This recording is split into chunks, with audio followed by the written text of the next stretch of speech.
Hey, in this video I'm going through my childhood card collection. And these, I started collecting in the 80s, and I think now these are the three most iconic cards from my childhood. All three of which I picked up in the 80s.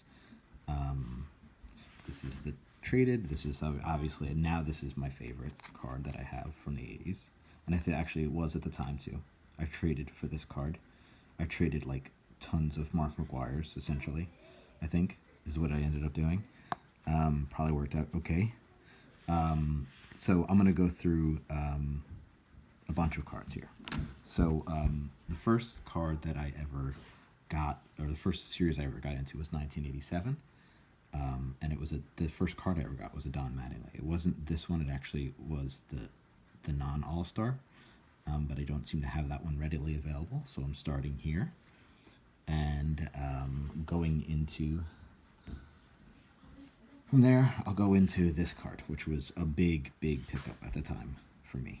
The Don Mattingly rookie. This was not easy to get. This was like a birthday present type of thing. I had to wait on a card like this. It was a big deal. And then I'll go into some other big deal cards of the era. Living in New York. Don Mattingly, Daryl Strawberry, big deal.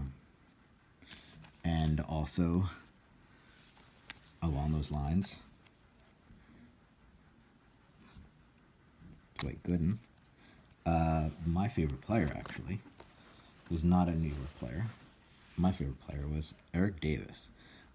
He had short-lived success, but he was super exciting when he was there. He was close to being a 40-40 guy. Probably, I would say, for a very brief time, probably the closest thing in the 80s to, like, maybe a Tatis kind of deal. Though I would say without, not as exciting of a player. But a similar kind of hitter for a very short period of time. And I actually went to a card show and met him in the 80s. He wasn't particularly nice. Barry Larkin was there, too. I met Barry Larkin.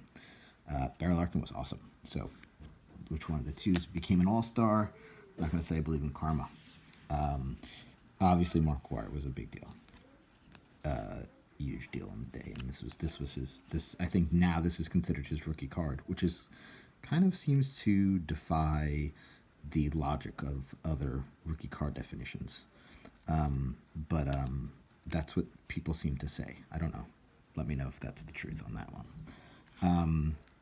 Another super exciting card, and I wish I had the 1987 readily available, because that was the card that I was most familiar with, was the 1987 Future Stars, which I just don't have. It's packed up somewhere, just not readily available. But the second most, I have a ton of these also. These two I only have one of. And then, didn't age so well with time. Jose Conseco, but super exciting at the time. I showed you one of my Barry Bonds. This is another one. And then as we're talking about Barry Bonds, and I think now they're forever linked with Roger Clemens, which was a big deal.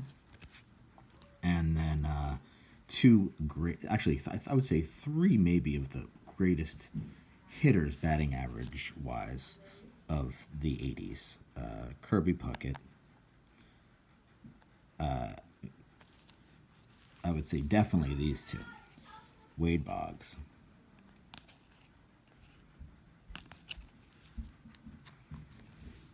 And Tony Gwynn. And then another card that I liked a lot from the was this Tim Raines. So I started collecting in 1987. So some of these cards were before my time. A little bit, but they were still very much around, so I could trade for them easily. I have older cards that I was able to trade for as well, and some of them are in here, but I figured that would be a different video, because it was I was less familiar with them at the time. I was just I kind of lucked into what I got. But yeah, that's it for now, and I'll talk to you soon.